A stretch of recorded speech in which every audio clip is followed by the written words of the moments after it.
reviennent pas.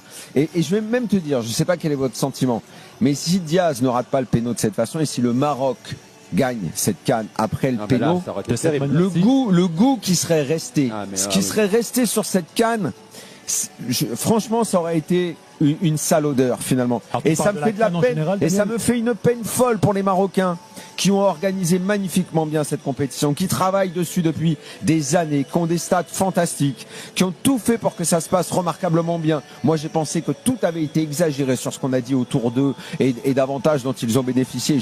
Et je n'y crois pas une seconde à tout ça. J'ai presque envie de dire que bah écoutez, tant pis, amis marocains, ça se termine comme ça. Je crois qu'on aurait jeté un tel voile de dégueulasserie s'il l'avait gagné avec le péno de Diaz, qu'il y aurait eu, je sais pas, j'ai peur de ce qui serait passé. J'ai peur de ce qui serait passé pendant 2 semaines. Ça aurait été triste pour les Marocains aussi. Voilà. Hein. Même les Marocains auraient eu un goût amer.